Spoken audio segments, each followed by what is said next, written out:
formas de pago internacional. Esto tiene que ver mucho, entre otras situaciones, con lo siguiente. Mira, seguramente tú en algunas otras asignaturas habrás aprendido que dentro del derecho internacional pueden inferir varias materias. Es decir, por ejemplo, podemos tener relación con el derecho mercantil internacional, podemos tener relación con el derecho internacional público y también podemos tener relación con el derecho internacional privado, o bien, incluso en algunas cosas, hasta con el derecho civil internacional. En esa parte te voy a preguntar algo muy importante. Mario, ¿tú te acuerdas de estas divisiones de las relaciones internacionales o quieres que que hagamos un recordatorio y después entramos a las formas de pago? Sí, sí me acuerdo, digo, no con tanto detalle, o sea, como tan específico, pues, pero sí tengo un concepto como general de todo. Ok, bueno, entonces en ese sentido vamos a ver lo siguiente.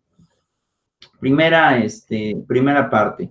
En el caso del derecho internacional, en realidad, ¿qué es lo que vamos a estar visualizando? El derecho internacional tiene una complejidad muy grande. ¿Por qué digo que tiene una complejidad muy grande? Porque aquí vamos a entrar en el conflicto de cuál es la legislación aplicable para cada relación internacional. En este sentido, ¿qué es lo que nos vamos a estar, o de qué nos vamos a estar básicamente percatando? Tenemos el primer momento. Cuando yo logro tener un contrato de materia mercantil con otra persona en particular en otro país, o bien cuando yo logro celebrar como una empresa un contrato con un país, puede ser de compraventa, puede ser de suministro, pues al final de cuentas lo que siempre genera duda y lo que siempre vamos a estar como que preguntándonos es, entre otras cosas, ¿cómo voy a poder asegurar el método de pago? ¿No? Es decir, bueno, voy a tener un conflicto, ¿por qué? Porque puedo irme a la relación internacional, pero ¿cómo voy a asegurar esta forma de pago? Porque al final de cuentas, ¿qué sucede? Yo no puedo ir al domicilio de esa persona con la cual a lo mejor voy a llevar a cabo la relación jurídica. ¿Por qué? Porque a lo mejor estamos hablando de pasar fronteras, ¿no? Es decir, yo estoy en México y a lo mejor él está en Nicaragua, ¿no? O por ejemplo está en Bolivia. ¿Qué es lo que sucede pues en ese sentido? Pues obviamente vamos a tener, entre otras cosas, un problemita pues importante. ¿Cuál es el problemita importante? No sé cuál de los dos derechos, si sea el de Perú o el de Nicaragua o el de México, es el aplicable. Entonces, ¿qué es lo que pasa? Bueno, ante esta situación, Ahí podemos, entra el derecho internacional, ¿no? ahí entramos en el derecho internacional. Muy bien, Mario. Entonces entramos en la relación de lo siguiente. Bueno, por regla general, ¿qué es lo que voy a entender? La regla general, de acuerdo a las reglas de competencia en el derecho internacional, me dice que el tribunal aplicable o el tribunal competente para poder resolver incluso un conflicto, o la legislación competente para poder resolver un conflicto, es aquel en el que se fije en el contrato. Entonces, ¿qué pasa? Yo en la relación jurídica de mi contrato, a la hora de que yo voy a tener perfectamente bien establecido cuál va a ser las obligaciones y los derechos que vamos a adquirir cada uno de los dos participantes, pues obviamente, ¿qué va a pasar? Desde ese mismo contrato, yo tengo que establecer cuáles son los tribunales competentes y, por otro lado, cuáles son las legislaciones o leyes aplicables. ¿Por qué? ¿Y por qué lo digo de esta forma? Porque si uno desde el principio, al presentar un contrato, presenta uno argumentos débiles, pues obviamente, ¿qué va a pasar? Si es que llega a existir un conflicto posterior, voy a tener el problema de qué? Pues mi problema básicamente va a consistir en que no voy a saber en dónde tengo que demandar, o bien qué legislación es la que me va a estar pues amparando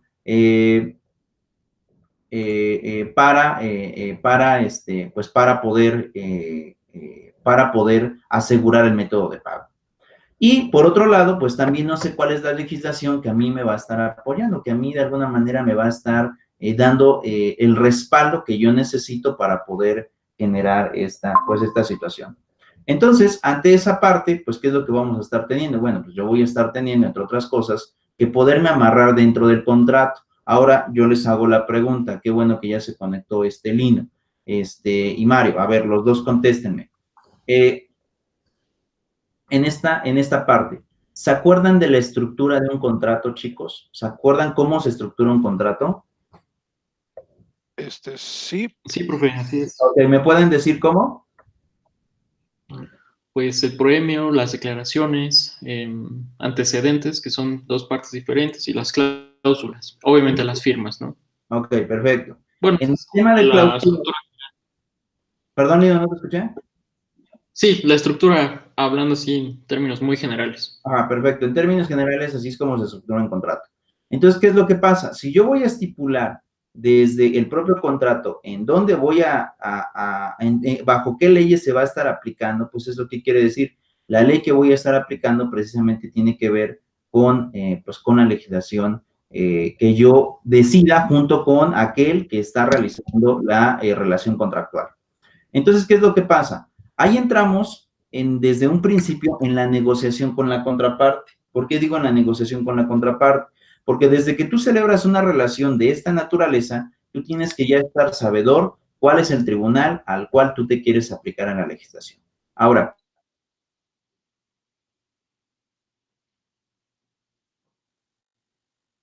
observanda, es decir, en las convenciones mercantiles, las partes quedan obligadas a lo literalmente acordado, pero también es cierto que existen otro tipo de reglas para poder establecer el tema de la competencia o el tema de la legislación aplicable. ¿Y qué es lo que sucede? De eso también dependen las formas de pago que vamos a estar llevando. ¿Y qué es lo que tenemos? Bueno, si la primera parte me dice que yo tengo que acordar con mi otro simil en el tema del contrato, en dónde se van a establecer este tipo de pagos, también es cierto que dentro de esta relación jurídica contractual, lo que vamos a estar teniendo es que puedo establecer también de manera consuetudinaria, porque esto es muy, muy de costumbre, que se establecen las leyes y legislación aplicable a aquel que literalmente está comprando dentro de un contrato internacional. Entonces, ¿qué es lo que pasa? Normalmente el vendedor, como que en el derecho internacional se queda un poco desprotegido en ese sentido. ¿Por qué? Porque de alguna manera tú tienes que asegurarte del cumplimiento de ese tipo de contratos. Si tú no vas al cumplimiento del tipo de contratos, pues ¿qué es lo que va a pasar? Vas a tener un problema. ¿Por qué? Porque si es que aquella persona con la cual tú estás celebrando la relación contractual, esta va a tener un impacto completamente directo hacia la relación. ¿Por qué? Porque el juicio o un juicio puede prolongarse o puede llevarse a cabo en un país que es diferente al tuyo. Entonces, como podrán darse cuenta, la relación contractual en realidad es complicada, ¿no? Es decir, existe de alguna forma o existe de alguna manera cierta complicación al establecer esta relación contractual. ¿Por qué?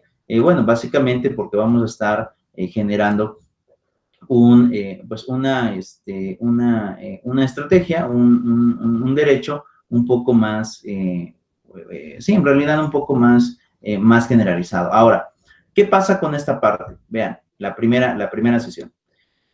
Ya una vez que tengo celebrado mi contrato, es muy común que de alguna forma yo establezca métodos de pago tradicionales. Y aquí vamos a recurrir de alguna forma a lo que nosotros conocemos como los títulos de crédito. Es muy regular llegar a ellos. Es decir, bueno, yo a lo mejor celebré mi contrato, pero de ese contrato se derivó otra relación. Y esa relación tiene que ver con asegurar el pago que obviamente pues yo estoy generando.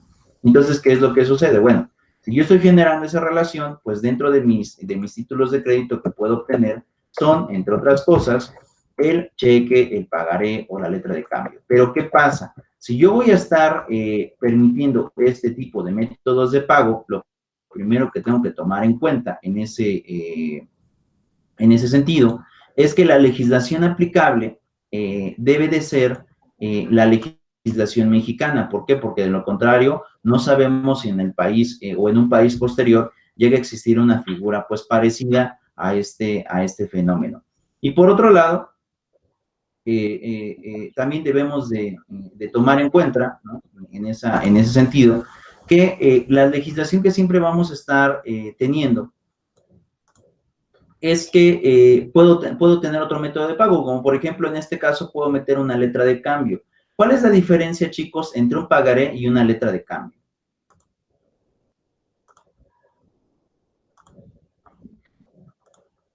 ¿Sí la conocen o no?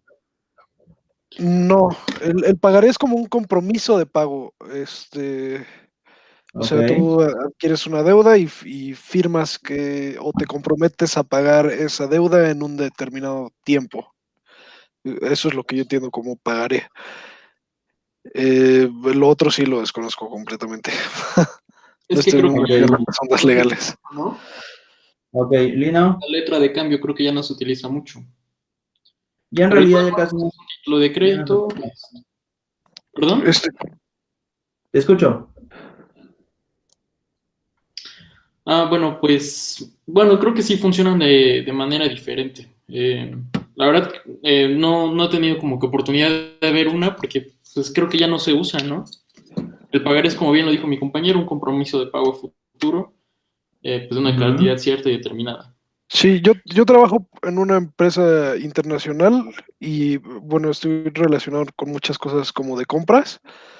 Ajá. Y generalmente los métodos de pago que se utilizan son transferencias bancarias, y se establecen también términos de pago, lo que pueden ser, a veces ponen como 30 días, 60 días, Sí, un plazo 15 días, determinado. pago Bueno, inmediato, etcétera. ok, ¿qué es lo que pasa en esta parte? Bueno, yo les decía esta parte de las letras de cambio porque es otro método para poder asegurar el tema de los pagos o bien el tema de los cheques. Pero ¿qué es lo que sucede ante esta normativa? Bueno, los títulos de crédito en realidad son un instrumento para poder asegurar el pago, pero también ¿qué es lo que tenemos hoy en día? Lo que tenemos es que vamos a estar enfrentándonos al mundo globalizado que en este momento tiene que entrar a la era digital.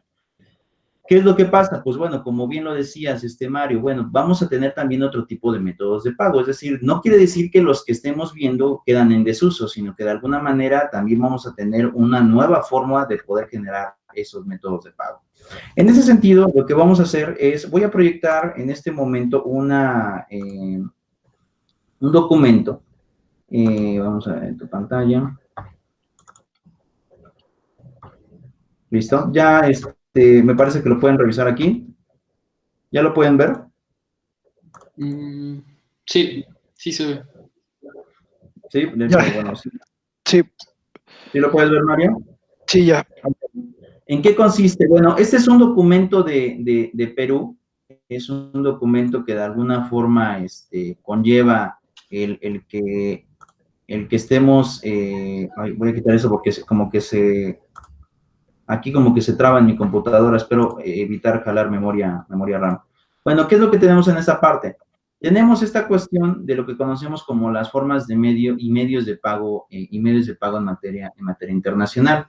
En ese sentido, pues, ¿qué es lo que vamos a estar observando? Si bien es cierto, vamos a tener una guía de métodos de pago, de formas de pago. Lo cierto también es cierto que, de alguna manera, los métodos de pago en cada país van a seguir vigentes. Por eso les hablaba hace un ratito de los títulos de operaciones de crédito. Pero no son las únicas. Entonces, por ejemplo, ¿qué es lo que pasa? Bueno, este documento, que es un documento de Perú, básicamente nos establece formas de pago a nivel internacional que siguen siendo las mismas, porque esto es algo muy importante.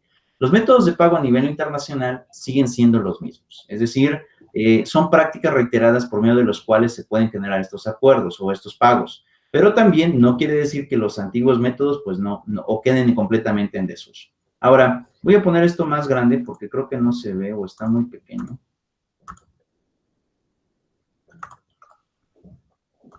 Creo que ya se ve más grande. Pero bueno, vamos a ir a esta primera parte. Bueno, formas de pago internacionales. Bueno, en pocas palabras, son acuerdos entre el comprador y el vendedor para determinar el momento del pago de la mercadería o servicio. ¿Y qué es lo que sucede? En este momento en el que yo voy a establecer el momento de pago y la forma de pago que se va a llevar a cabo para el tema de las transacciones a nivel internacional, yo tengo que estar muy sabedor de lo siguiente. Ustedes sabrán que cuando vas al flujo internacional tienes que estar perfectamente cuadrado con el tema del embarque, con el flete, así como también de los métodos de protección que se le da a las propias mercancías. ¿Por qué? Porque incluso es muy usual que en el tema de los pagos se pueda establecer algunos descuentos o algunas penalizaciones cuando los productos llegan mal, cuando de alguna manera el producto llega a destiempo, llega una disminución de puntos. Es decir, siempre tenemos que tener esta relación en donde tengamos precisamente contemplado este tipo de formas. Entonces, ¿qué es lo que pasa? Yo voy a establecer estos métodos de pago en diferentes maneras, depende de la relación contractual. Por ejemplo, yo puedo decir, bueno, si la entrega se hace en tiempo y forma, y a lo mejor un día antes, mi deber es llevar a cabo lo que conocemos como la transferencia bancaria en un plazo mayor de 24 horas. Pero ya lo estoy estableciendo allí. Pero ¿qué es lo que sucede cuando a lo mejor dentro del contrato establecí ciertas penalizaciones en los casos de que las personas o de que los embarques puedan llegar a presentar algunas fallas? ¿Qué es lo que sucede? Bueno, también tienes que tomar en cuenta el método de transporte. ¿Por qué? Porque en materia internacional, lo más común que podemos llegar a decir es, pues me voy por la vía aérea. Es decir, sin problemas, contrato un servicio o un flete en un servicio aéreo. ¿Cuál es el problema del servicio aéreo? Bueno, que el servicio aéreo, sí, en efecto, a lo mejor es más rápido, pero también es el más caro. Normalmente, ¿qué es lo que pasa en derecho internacional? La mayoría decide ir a los flujos navales, es decir, a mar abierto, a las formas de cuestiones marítimas. Otros, incluso, para los países que tienen cierto comercio regional, como es el caso de México, en el caso con el Tratado de Libre Comercio, y también gracias a las líneas férreas que tiene México o que vienen de Centroamérica hasta Estados Unidos, ¿qué es lo que sucede? Bueno, ahí tienes a lo mejor otro tipo de flete. Todo va a tener un costo diferente, pero también tienes que tomar en cuenta los problemas que pueden presentarse dentro del transporte en ese sentido. Entonces, ¿qué es lo que pasa? Bueno, esta forma de pago que va a depender de la negociación que yo logre hacer con mi CIMIN puede depender de muchas cosas y puede variar de muchas cosas, dependiendo los acuerdos que yo lleve a cabo con mi parte. Ahora, alguien que me ayude con esta parte. Las primeras formas de pago internacional, y vemos el tema del pago por adelantado, aunque también es algo muy cierto. La mayoría de flujos internacionales no desea pagar por adelantado. ¿Por qué? Porque, de alguna manera, si a lo mejor ya eres una persona con la que tienes una relación contractual de varios años, puedes generar un método de confianza por la trayectoria que tienes. Pero si eres un cliente nuevo o si eres un exportador que de alguna manera apenas va a incursionar dentro del mercado internacional, esta forma de pago no es muy usual. Pero bueno, apóyenme con la lectura. Alguno de los dos, el que guste. Pago por adelantado. Se denomina así a todo pago que recibe el exportador antes de efectuar el embarque. Es el sistema más seguro para el exportador, pues este solo enviará la mercancía cuando haya recibido el pago o transferencia de fondos. Sin embargo, en los mercados competitivos su uso es limitado, pues requiere de una extrema confianza del importador en el exportador. Ok, entonces, como les decía, no es un método muy usual y yo creo que eso también tiene que ver con la práctica internacional, incluso entre ustedes mismos. ¿Qué es lo que sucede? Tú, de alguna manera, me imagino que alguno de ustedes ha vendido algún objeto, pero de ese objeto lo importante no es que lo hayas vendido, sino cómo lo vendiste. Y les puedo asegurar que a lo mejor si lo vendiste con un amigo, ¿qué es lo que haces? Pues tengo una relación ya con él de 3 años y me atrevo a poder darle en propiedad o en garantía o bien simplemente en posesión algún bien con el cual existe una promesa de pago a tiempo futuro, a corto, mediano o largo plazo. Pero ¿qué es lo que sucede cuando literalmente vas a hacer una negociación con alguien completamente desconocido? Pues obviamente, ¿qué pasa? No llevas o no formulas un tipo de pago de esta naturaleza. ¿Por qué? Porque tú sabes que puede llevar a presentar problemas puesto que no conoces a este individuo o a esta persona. Ahora, por otro lado, pues también, ¿qué pasa? Lo cierto es que somos muy usuales, somos muy generadores, por así decirlo, de dos sistemas que a veces llegan a entrar en conflicto. Y es el sistema económico y por otra parte el sistema psicológico. Y en esta parte de los negocios internacionales, lo que se tiene que tomar en cuenta es pues literalmente que no puedes combinar ninguno de estos dos factores. O incluso si eres exportador o vas al comercio internacional, no puedes combinar ese tipo de dos factores. ¿Por qué? Porque aquí recuerda que la ganancia que vas a tener como flujo internacional es el porcentaje de valor agregado o el porcentaje de referencia que se tiene por la compra-venta. Entonces, ¿qué es lo que sucede? Cualquier error o cualquier atraso de pago implicaría mermar el tema de tu patrimonio. Por lo tanto, ¿qué pasa? Nunca debes de generar estos sistemas de confianza, salvo que en realidad tengas ya mucho tiempo de trabajar con las personas. Porque recuerda que aquí, en el tema de los negocios, no hay amigos. Aquí lo que existe son intereses. Y si lo que existen son intereses, antes de pensar en la relación, primero tienes que estar pensando, entre otras cosas, en la retribución que te va a generar este flujo comercial. Apóyame, Lino, con la segunda parte, pago a la vista. Pago a la vista, también llamado pago al contado contra documentos. Se denomina así a todo pago que recibe el exportador una vez efectuado el embarque y contra la presentación al importador de los documentos representativos de la mercadería y o servicios. Ahora, en esta parte, ¿qué es lo que sucede? Bueno, ustedes recordarán básicamente que cuando tú vas a llevar a cabo la exportación, ¿qué es lo que sucede? Tú ya checaste y ya planificaste también el tema del envío. Por lo tanto, ¿qué pasa? Cuando tú vas a la aduana, cuando tú vas a presentar el trámite aduanero, ya debes de tener cierta documentación perfectamente bien requerida. La mayoría de esta documentación puede variar dependiendo del país, pero en el caso de México, ¿qué es lo que te piden? Te piden el tema de la factura de compra o bien de la factura de propiedad, el pago de los impuestos requeridos, así como también si es que llegas a tener algo, o si es un producto de licencia, te piden el tema de la licencia de la mercadería. Pero también por otra parte, ¿qué es lo que sucede? Debes de llevar a cabo la digitalización de los documentos. ¿Por qué? Porque recuerda que ahora en el sistema aduanal es muy importante el sistema digital. Se hace un archivo y precisamente para eso va a estar el agente aduanal para apoyar o apoyándote para poder facilitar el trámite ante la aduana. Entonces, ¿qué es lo que pasa? Dentro de estas negociaciones, este es uno, el pago a la vista, básicamente es, tú me presentas los documentos en donde acreditas la propiedad, en donde ya realizaste el trámite aduanero o en donde bien ya llevas una trayectoria importante en trámites aduaneros en el flujo internacional y entonces hasta ese momento, después de que me presentes la documentación y después de que el embarque ya haya llegado, yo literalmente te efectúo el pago. Es un pago a la vista. Tú me compruebas la legal posesión y la legal trayectoria del embarque, a pesar de que ya se haya transportado, y yo en ese momento te llevo a cabo el pago. Ahora, de alguna forma implica como tener mucha reserva sobre las negociaciones internacionales. ¿Y por qué digo mucha reserva?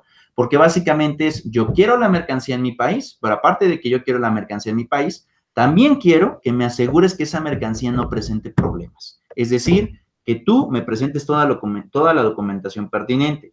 Y en dado caso, y esto es muy usual en los contratos de derecho internacional que se celebran mediante esta forma de pago, hay excluyentes de responsabilidad. Bueno, ¿y a qué me quiero referir con eso? Muchos de ustedes sabrán que de alguna manera, y eso también tiene que ver con el tema de delitos internacionales, muchos de los delitos internacionales se realizan a través de las exportaciones. Entonces, ¿qué es lo que pasa? Ante este tipo de situación, también ha cambiado o ha derivado que el derecho contractual a nivel internacional modifique sus prácticas y modifique su redacción en el tema de las negociaciones. ¿Por qué? Porque de antemano sabes que si existe algún embarque que presente alguna alteración, ya sea en la documentación o bien de facto, es decir, dentro del embarque, pueden presentarse responsabilidades. Y aquí, obviamente, ¿quién va a ser el responsable? Puede ser el importador o puede ser el exportador. Por lo tanto, ¿qué es lo que sucede? En estos contratos se permiten este tipo de formas de pago. ¿Por qué? Porque yo ya me aseguré dentro del contrato y ya me aseguré de manera facciosa que la embarcación que me estás presentando no presenta ningún tipo de problemas. Es una forma, de alguna manera, también de poder llevar a cabo estas negociaciones. Por eso les decía al principio, es de muchas reservas, es decir, como que generas mucha desconfianza. Y ustedes saben perfectamente que dentro del mercado internacional, a veces esta excesiva desconfianza también puede generar cierta depresión en el tema de las negociaciones internacionales. Es decir, que cada vez lleves menos a cabo contratos o flujos internacionales. ¿Por qué? Porque hay demasiada desconfianza con los clientes o con las personas que vas a estar, básicamente interactuando en este sentido. Ahora, es muy importante que de alguna forma tú establezcas un programa serio y sobre todo, todo exportador y todo importador que va a generar una relación internacional, lo primero en donde va a irse a sentir seguro es el tema de los contratos. En los contratos tú puedes establecer la seguridad que tienes para poder llevar a cabo los embarques o incluso para las formas de pago. Pero si tú tienes un contrato deficiente, pues básicamente esto no se va a poder realizar. Ahora, por otro lado, ¿por qué las formas de pago? Porque también recuerden que las formas de pago tienen que estipularse dentro del contrato internacional. De no encontrarse en el mercado internacional, pues entonces vamos a presentar problemas. ¿Por qué? Porque también el llevar a cabo una compraventa, un suministro o cualquier otro tipo de intercambio comercial que transfronterizo, ¿qué es lo que va a pasar? Mucha gente, incluso seguramente ustedes lo habrán escuchado, se atreve a llevar a cabo estos flujos sin necesidad de un contrato, simplemente por llamadas telefónicas, tú me depositas, yo te pago y se acabó. Mucha confianza, pero ¿qué sucede si es que la mercancía llega a presentar problemas? Es allí donde de alguna forma puedes presentar problemas en el tema del pago, en reclamar el pago, en los daños y perjuicios, así como también de las responsabilidades a las que te haya lugar. ¿Todo claro hasta aquí o presentamos algunas dudas, chicos? Todo bien. Todo bien, profe. Perfecto, vámonos al pago de plazo. Ayúdame, Mario, por favor, en el pago de plazo. Se denomina así a todo pago que recibe el exportador después de haber entregado los documentos de embarque al importador. Este plazo será convenido entre importador y exportador y normalmente estará en función a la fecha de embarque, fecha de factura, fecha de presentación de documentos. Ok. En esta parte, ¿qué es lo que vamos a estar, pues, qué es lo que vamos a estar teniendo? Fíjense. ¿Ustedes se acuerdan, chicos, que vieron dentro de una materia que seguramente se llamara contratos u obligaciones, que existen básicamente características de los contratos? ¿Sí se acuerdan de eso o no sé si lo vieron? Sí. ¿Sí? Ok. Sí, sí. ¿Qué es lo que pasa dentro de esos contratos? Recuerden que los contratos presentan también estructuras y dentro de esas estructuras puedes denominarlos en los instantáneos, en los aleatorios, en los conmutativos, para poder generar el cumplimiento de estos contratos. Ese tipo de características que se llevan a cabo en los contratos perfectamente también se aplican al tema de los pagos. Por ejemplo, y pondré un ejemplo de los contratos y luego me iré a la forma de pago. Por ejemplo, ¿qué pasa con un contrato instantáneo? Pues es literalmente aquel que en el momento de la celebración, en ese mismo momento se finiquita. Es decir, si es un contrato de compra-venta, pues en este mismo momento yo te entrego la mercancía y tú me pagas el dinero que acordamos. Pero ¿qué es lo que sucede con otro tipo de contratos? Y eso también implica en el tema de los pagos. Por ejemplo, si yo tengo un contrato que es completamente aleatorio, o mejor dicho, a tracto sucesivo, ¿qué es lo que va a pasar o qué significa el tracto sucesivo? Significa que el contrato puede estar vigente, la relación contractual va a estar vigente, pero no se va a finiquitar la relación contractual en ese mismo momento que se celebra, sino que se va a finiquitar en varios plazos o en varios momentos. Entonces, ¿qué es lo que tenemos en pues en esta fórmula? Lo primero que tengo es lo siguiente. Uno, si yo tengo la fórmula o si yo tengo un contrato, por ejemplo, de pagos diferidos, ¿qué es lo que va a pasar? Pues es un contrato de tracto sucesivo. ¿Por qué? Porque a lo mejor yo te tengo que pagar una cantidad de 100,000 pesos, pero no tengo toda la cantidad en este momento. No te puedo pagar todo en este momento. Entonces, ¿qué es lo que pasa? Establecemos un sistema de pagos de 4 pagos. ¿Y qué es lo que pasa con esos 4 pagos? Se establecen, entre otras cosas, pagos de 25,000 pesos. Y hasta que yo pague el último pago de 25,000 es cuando el contrato quedará completamente finiquitado. Pero ¿qué es lo que pasa? Tú celebras estos pagos a un tiempo determinado, a un tiempo futuro. Uno de esos ejemplos, por ejemplo, es este pago de plazo. Es decir, no te voy a pagar en este momento. ¿Por qué? Porque a lo mejor yo tengo que asegurarme de la calidad del producto o de los métodos o los materiales, etcétera. ¿Por qué? Porque una cosa es la negociación que a lo mejor pude llevar a cabo a través de vía telefónica, pero por otro, muy distinto, es el llevar a cabo la relación ya de manera presencial. Entonces, ¿qué es lo que pasa? En el caso de este tipo de pago, ¿qué es lo que sucede? ¿Qué es lo que nos dice el documento? Primero recibo el embarque y después de haber recibido el embarque, ¿qué es lo que sucede? A partir de esa fecha, yo ya puedo determinarte una posterior para poderte pagar, siempre y cuando tú me cumplas con ciertos requisitos. En este caso, pues las facturas, la documentación pertinente, que pues esa nunca debe de faltar. Pero ¿qué es lo que sucede? Yo ya te estoy estableciendo que a partir de la entrega, yo tengo tantos días para poder pagarte. Es decir, si el contrato lo hicimos en enero, pero el embarque lo recibí en febrero, a partir de febrero yo tengo a lo mejor 90 días para poder realizarte el pago. Entonces, ¿qué es lo que sucede? Bueno, a partir de que llegue la mercancía, yo tengo esos 90 días para poder llevar a cabo la transacción. En este caso, implicaría el cumplimiento de la obligación por el embarque que se está realizando. Entonces, siempre debemos de tener mucho eso en cuenta. Ahora, en otro tipo de contratos, eso también tiene que ver con lo siguiente. Por ejemplo, ¿qué pasa en los contratos aleatorios? Un contrato aleatorio es aquel que se celebra de un contrato de compra-venta, por ejemplo, pero que en este momento el objeto del contrato no existe, pero que va a existir en un tiempo posterior. Y es muy usual que también se establezcan a través de estos tipos de pago a plazo. Un ejemplo de ello, por ejemplo, yo soy, a lo mejor en este momento, con el tema de la pandemia, yo soy un comprador de cubrebocas, pero a mí los cubrebocas que me interesan son los N95, es decir, cubrebocas que son del 95% de efectividad de purificación del aire. Bueno, ante esa situación, ¿qué es lo que pasa? Yo encuentro en este momento un proveedor y lo contacto, pero mi proveedor se encuentra en Chile. Ok, y entonces, ¿qué es lo que sucede? Cuando voy a Chile, digo, cuando hago contacto con esta persona en Chile, me dice, ¿sabes qué? Sí, soy proveedor, te puedo vender hasta 4,000 piezas de cubrebocas N95.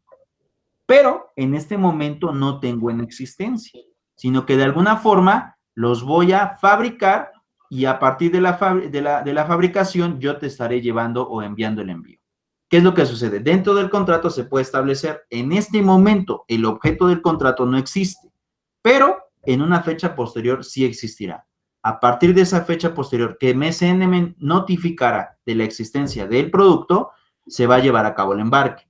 Y yo llevaré a cabo el pago 90 días o 180 días después o 30 días después, a partir de que el embarque ya esté en territorio mexicano. Entonces, ¿qué es lo que sucede en ese sentido? Bueno, estás llevando a cabo una negociación que en este momento del material que tú necesitas no existe, pero va a existir en un tiempo futuro.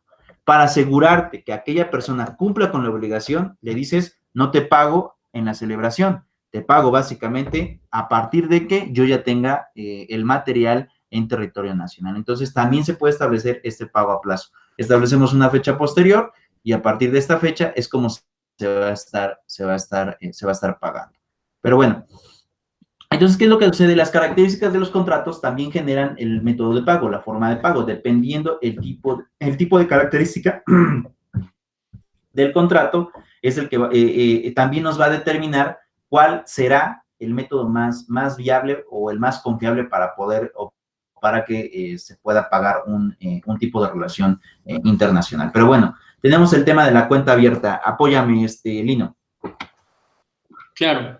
Mediante esta forma de pago, el exportador envía la mercancía, la factura y los documentos de embarque al importador y espera el pago. Es decir, el importador compra ahora y paga después, siendo por lo tanto la forma de cobranza más riesgosa para el exportador. Esta forma de pago es muy común cuando se vende en el mercado local, pero no lo es tanto en el comercio internacional, debido al incremento de riesgo que presenta para el vendedor. El exportador debería aceptar este sistema únicamente si tiene confianza absoluta en su cliente y en la estabilidad y normas del país del importador. Ok, en esa fórmula de generación, ¿qué es lo que tenemos en esa primera parte? Bueno, te dice, esta es la forma más complicada en realidad. Es la que genera más problemas, ¿no? ¿Por qué? Porque de alguna manera el exportador no tiene la seguridad de que en realidad va a recibir el pago. Y bueno, yo aquí les hago una pregunta. ¿Ustedes realizarían una negociación en donde no se sepa con exactitud perfectamente dónde se va o en qué momento se va a pagar o si no tienes algo que te asegure el pago a tiempo determinado, ¿ustedes realizarían una negociación internacional así? Pues no. A menos que sea con una empresa muy bien establecida y que me vaya a generar mucho dinero, no. Ok, ¿qué piensas, Lino? Pues no, porque no tienes como tal una garantía, ¿no? Bueno, si eres el Así vendedor, si es. eres el comprador, pues ya depende de tu ética, ¿no? Para hacerlo. Ok, en ese postulado, pues a qué me quiero referir? Primera parte, bueno, era lo que les decía al principio de la clase. En realidad, lo que vamos a estar teniendo es un método de confianza. La confianza es fundamental en el mercado internacional. Pero también es muy usual que en el mercado internacional presentemos de alguna manera complicaciones y esas complicaciones pues obviamente van a generar riesgos cuando yo ya esté celebrando o realizando mis transacciones. ¿Por qué riesgos? Porque bueno, pues en la comodidad de la casa, si aquí en un propio estado de la República puedes llevar a cabo negociaciones y puedes presentar problemas con personas que a lo mejor no te quieren pagar, y que a lo mejor irlos a requerir del pago vía judicial, obviamente te va a costar. Pero ¿qué es lo que sucede si estás en un orden internacional? Tienes que tomar en cuenta eso. Incluso si deseas demandar el pago de este tipo de obligaciones, considera que también te saldrá caro. ¿Por qué? Porque a lo mejor si vas a notificar hasta el país donde pertenece la empresa, porque esa empresa no tiene algún domicilio aquí en territorio nacional, pues eso implica, entre otras cosas, que vamos a tener un conflicto mayoritario. ¿Por qué? Porque tendremos que usar de la Secretaría de Relaciones Exteriores, tenemos que usar básicamente del juzgado, tenemos que depender incluso de los juzgados en el país en donde se requiere la empresa, y eso implica tiempo e implica dinero. Entonces, en el mercado internacional, bueno, sí, todo está hecho a base de confianza, pero también esa confianza no debe de ser excesiva. ¿Por qué? Porque puede implicar que yo, lejos de tener ganancias, pueda tener pérdidas. Decía María hace un momento, bueno, salvo que me presente una empresa que me va a presentar muchos problemas, digo, mucho dinero, y a lo mejor, ¿qué es lo que sucede? Esa empresa que me va a presentar mucho dinero, pues a mí me puede asegurar un flujo importante de liquidez, y por lo tanto me voy a arriesgar, es decir, vale la pena el arriesgue. Sin embargo, yo les pondré este posicionamiento. Seguramente han visto últimamente en las noticias que hay empresas que no han pagado impuestos. Y por ahí, por ejemplo, podemos nombrar a Walmart, podemos marcar a Aurrera o a lo mejor otra empresa internacional, por ejemplo, las que pertenecen a Grupo México, estas empresas que son grandes, ¿no? Es decir, que pertenecen incluso a grandes personas o de los 10 más ricos de México. Pero ¿qué es lo que sucede? Muchas de estas empresas, a pesar de que son multimillonarias, pues ¿qué es lo que pasa? También pueden presentar problemas. Es decir, no por el hecho de que sea una empresa internacional grande, quiere decir que te va a cumplir al 100% en las obligaciones, sino por el contrario, puede generar que de alguna manera también puedas tener ciertos incumplimientos en ciertos o en varios métodos. Por lo tanto, ¿qué es lo que sucede? Debemos de tomar mucho en cuenta eso. Los riesgos ante esta situación son generalizados y pueden presentar problemas. Pero bueno, ya dependerá de la calidad del exportador o del importador, porque de alguna forma, bueno, cada quien toma sus propios riesgos. Diríamos en el dicho mexicano, quien no arriesga no gana. Pues sí, quien no arriesga no gana, pero aquí también debemos de tomar en cuenta, y de hecho es uno de los consejos que siempre se les da a todo exportador. No en la primera transacción que vas a realizar generes un flujo económico importante. Trata de generar o ir de manera gradual en tus exportaciones. Primero poco y después mucho.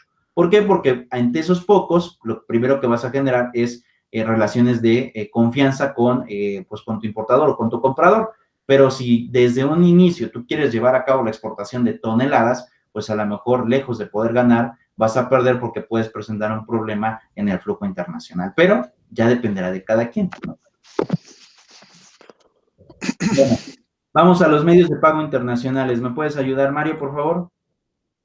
Sí. ¿Escucho? Considerando los riesgos político, país y comercial comprador a los que se enfrentan los compradores y vendedores, el uso y costumbre internacional a través de la banca ha mitigado dichos riesgos, ofreciendo mecanismos para perfeccionar la forma de pago acordada. Ok, ahora, en esta parte es donde ahora sí vamos a entrar en la cuestión de los temas electrónicos. Y vean esta situación, vean. A ver, chicos, y fíjense, vamos a poner nuestra clase en el contexto actual, ¿está bien? ¿Puedo Sí. hacer esa ejemplificación? Sí, claro. Sí. Ok, perfecto. A ver, ahora vamos a analizar. Bueno, a ver, chicos. En este momento en donde encontramos un problema de crisis, en donde presentamos un problema de liquidez a todas las escalas. ¿Y por qué lo digo? Porque desde aquel microempresario, desde una pyme, como aquel macroempresario, es decir, el dueño de una transnacional, están presentando problemas. Digo, ya lo vimos incluso en los precios del petróleo, que están en términos negativos, pero seguramente no es el único sector que ya empieza a presentar términos negativos, ¿no? Es decir, ya empezamos a tener otro tipo de regulaciones, pues también ya con términos negativos. Incluso, por ejemplo, en el caso de China, ¿qué es lo que pasa con China? China es el mayor exportador global. De las 10 aduanas más importantes del mundo, 7 se encuentran en el gobierno chino, de las más importantes, porque exportan a todos lados del mundo. ¿Y qué es lo que sucede en esa parte? Bueno, ante esta situación, muchas de las transacciones o muchas de las negociaciones en el mercado internacional eran a través de lo que tenemos en esta primera parte, transferencias de pago. Pero también no me dejarán mentir, otras, se quiera o no, se estaban haciendo en niveles en efectivo. Había industrias que se estaban realizando en pagos en efectivo. ¿Por qué? Y algo bien importante. Dentro de las negociaciones internacionales había flujos económicos que no convenía que hubiera rastro, que no conveniera que hubiera rastro, que hubiera un rastro del flujo económico del dinero. ¿Por qué? Porque eso te permite, de alguna manera, poder llevar a evadir impuestos. Perfecto, como bien lo dije. ¿Qué es lo que pasa en esta situación? Bueno, a lo mejor las industrias comunes son las que mayormente tienen transferencias de pago, es decir, a lo mejor una cuestión de maquillaje, una cuestión de ropa, etcétera. Pero ¿qué pasa con el comercio informal? Y que de alguna manera representa en todo el mundo, porque incluso en Centroamérica también se da un flujo importante de economía. No había rastro de este tipo de pagos económicos. Ahora, ante esta situación, y si han estado pendientes de las noticias, ¿cuáles son las recomendaciones del Fondo Monetario Internacional para los flujos económicos? Que se hagan a través de efectivo o que se hagan a través de transferencias. A través de transferencias. Ok, ¿por qué? Porque las transferencias, o en realidad a través de los movimientos bancarios que son digitales, tú puedes rastrear desde cómo se genera el dinero, por qué manos pasó, por qué país pasó y a quién le fue a dar. Por lo tanto, ¿qué pasa? Todos los flujos internacionales empiezan a generar este tipo de regulaciones. Ahora, si ustedes han estado pendientes de las noticias, ¿qué es lo que ha, pues básicamente pasado? La mayoría de los noticieros, y aquí mencionaré algunos, RT Noticias, que es Grupo Reforma, Hispan TV, que es otro tipo de medio electrónico, que también genera información, BBC de Londres, el Wall Street, o digo, el New York Times, por ejemplo, de Estados Unidos, todas las noticias que son de a nivel internacional, es más, por ejemplo, un diario ruso que también me gusta leer mucho, que se llama Sputnik, también han generado noticias en ciertos sistemas. ¿Y qué es lo que está pasando en este momento? La mayoría de este tipo de transiciones económicas, lo que está generando es que los países se endeuden. Algunos sí y algunos no. Y digo algunos sí y algunos no porque, por ejemplo, ahorita Irán quiere un endeudamiento con el Fondo Monetario Internacional, pero no lo puede realizar. Por ejemplo, en el caso de El Salvador, que este presidente que fue muy aplaudido en redes sociales, que postergó muchos de los pagos, lo que nunca se difundió es que en realidad pidió un pago o pidió un préstamo al Fondo Monetario Internacional. Y en esa parte tenemos lo siguiente. ¿Qué es lo que te recomienda el fondo para el flujo de pagos? Pues que te vayas al sistema electrónico. Por lo tanto, ¿qué es lo que está pasando?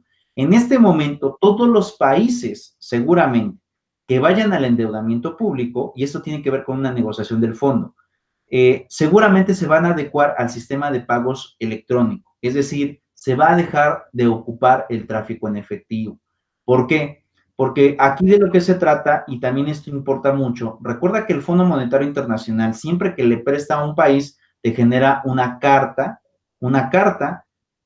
de pago en garantía. Es decir, si no me pagas, ¿con qué me vas a pagar? Es una especie de respaldo económico.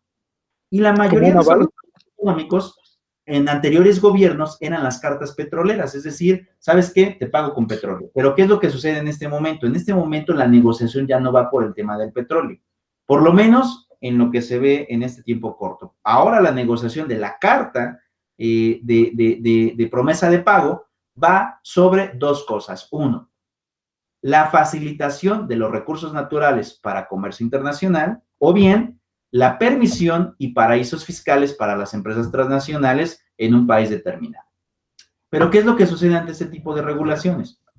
Lo que se está implementando es un nuevo flujo económico. ¿Por qué? Porque si antes las bancas internacionales podían tener algún tipo de minorías, ¿no? Por no tener sistemas rastreables de dinero, ahora al entrar en vigor un nuevo sistema bancario y un nuevo sistema electrónico, que es lo que estamos pasando, pues lo que va a pasar es que el mundo que vendrá a tiempo futuro es la digitalización de los recursos. En pocas palabras, todos los recursos se van a requerir que se digitalicen. Se necesita que exista un perfecto control del dinero, no solamente en los países, sino a nivel internacional, incluso de lo que están gastando y de los que están atribuyendo los propios países. Benéfico o no, esa es la tendencia internacional. Ahora, si están aplicando este tipo de medidas a los países gubernamentales, yo les preguntaré, ¿creen que ese tipo de orden no se establezca también para los particulares que quieran ir al flujo internacional? Sí, también, ¿no? Claro, todo viene en la digitalización. ¿Por qué? Porque de alguna manera es dinero que tú puedes obtener, que no lo manejas en efectivo, pero que existe. Y que de alguna forma también el poder transportar dinero en efectivo genera un problema de transportación. ¿Por qué? Porque también si tú acudes a un nivel internacional, te cobran por el dinero salido del país. Lo más factible es ir a los sistemas digitales y eso implica tener transacciones económicas más rápidas de lo que originalmente se puede acostumbrar en flujo económico internacional. Entonces, pues este es un tema de pago, ¿no? El tema de las transferencias u órdenes de pago. Es decir, en la relación del importador al exportador, básicamente vas al tema de los pagos por transferencias bancarias, tienes que generar cuentas abiertas y eso también genera otro tipo de flujo. ¿Por qué? Porque también el ir a los mercados internacionales implica sacar cuentas que no necesariamente tienen que ver con bancos que existen dentro del país. Es decir, puedes ocupar líneas bancarias con bancos internacionales. Ahora, yo les preguntaría a ustedes, chicos, de los bancos que conocen, ¿cuáles son los bancos que sí tienen una escala internacional y cuáles solamente están dentro del país? Como por ejemplo, internacional puede ser JP Morgan Chase, puede ser Santander, Ok. na- nacionales, regionales puede ser, no sé si el banco de, hay uno del Monterrey, ¿no? No El sé cómo Banco se del llama. Bajío. Ajá, Ok. otro internacional, HSBC, Ok. supongo que Banamex debe ser mexicano, no estoy seguro. Creo que ¿Qué era, piensas? ¿no? Era México. Sí, bueno, pues es que de bancos hay muchos, ¿no? Santander, ya los dijo mi compañero. Mm, Inbursa, Bradesco, ¿no? Inbursa. Ahora sí que no conozco otros. A lo mejor locales sería Banregio, Banorte, Ok. Banco Azteca, a lo mejor, y hasta eso creo que ese es internacional, ¿no? Porque pues yo creo que con ese hacen las remesas de Estados Unidos para acá, y etcétera. Banco do Pero es el Brasil. más.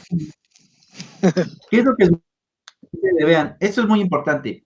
Tenemos que generar cuentas también con trascendencia internacional. ¿Por qué? Porque obviamente yo voy a estar llevando a cabo transacciones y obviamente a nivel internacional existen bancos importantes. Ahorita hablaba, por ejemplo, Mario, de uno pues ya muy conocido y que ahorita, por cierto, está teniendo mucha injerencia en que las petroleras estadounidenses quiebren, que es precisamente JP Morgan.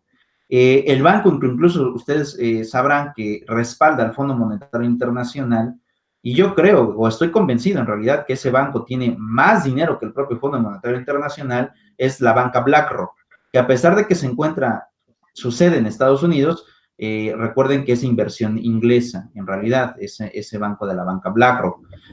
HSBC, que bueno, ha sido muy cuestionado también por el tema de enriquecimiento ilícito o lavado de dinero. Citibanamex, Mario, le pertenecía a un mexicano, para ser exactos, le pertenecía a uno de los que incluso sigue siendo uno de los más ricos de México, que es Roberto Hernández. Sin embargo, Roberto Hernández vendió Banamex a Citigroup en la época del FOBAPRO en 1995. Actualmente Roberto Hernández ya no es propietario de Banamex, no tiene ningún tipo de acción y este banco pues tiene su principal auge en Estados Unidos. Pero ¿qué es lo que sucede? Si tú te afianzas con bancos internacionales, eso implica forzosamente que vamos a estar teniendo una regulación todavía más extensa en ese sentido. ¿Vamos bien hasta aquí? Sí. Ok.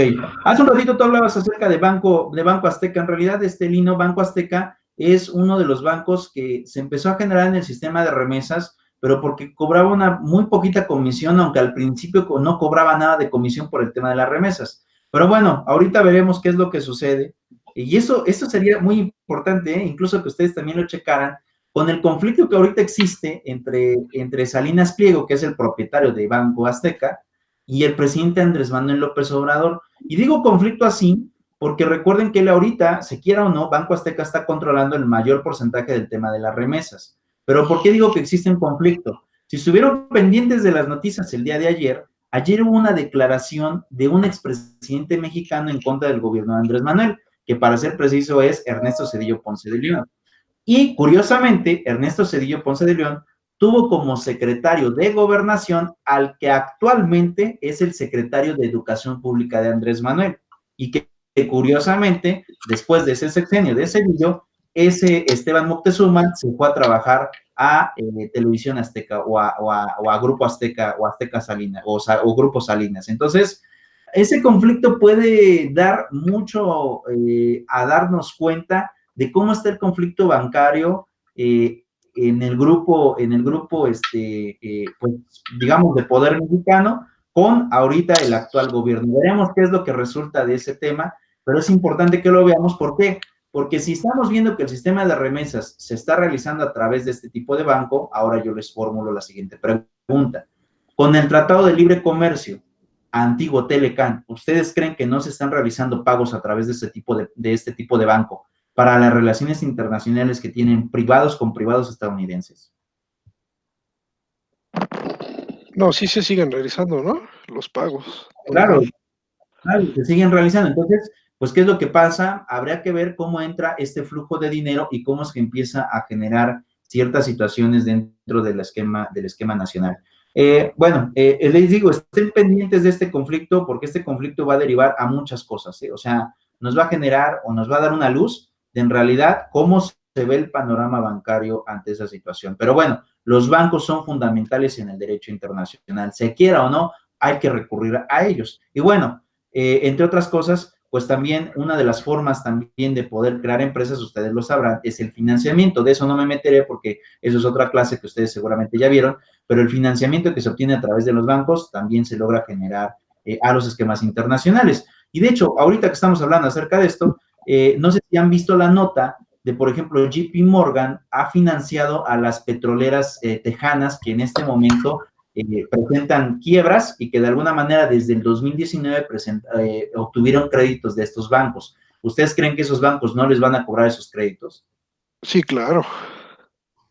Sí, yo creo que entonces les vuelvo a... pero pues a saber si van a ser totalmente efectivos, ¿no? Claro, claro. Ahora, JP Morgan, recuerden que tuvo una alianza, y eso es algo que de alguna manera yo no logro comprender ahorita muy bien, pero que de alguna manera también está temblando el sistema de pagos en flujos internacionales petroleros. ¿Y por qué lo digo así? Porque JP Morgan actualmente tiene una injerencia de la familia Rockefeller. Y ustedes sabrán que los Rockefeller, que eran los zares del petróleo, desde hace 4 años empezaron a vender acciones de las industrias petroleras que los llevaron a la cúspide económica. Entonces, ¿qué es lo que pasa? Dejaron las petroleras y ahora están del lado del banco, pero curiosamente el banco que les prestó a las petroleras ahora también le pertenece a la familia Rockefeller. Entonces, es algo medio curioso para poder analizar, ¿no creen? Sí, claro. Sí.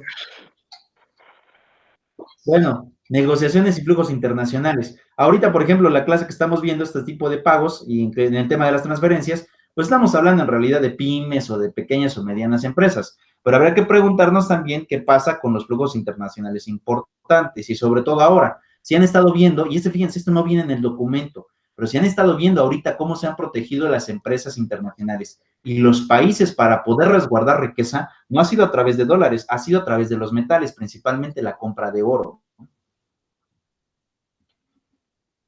Claro, porque bueno, creo que no se devalúa, ¿no? No se ha devaluado, al Yo contrario. no sabía, de hecho mucha gente está invirtiendo en bitcoins también.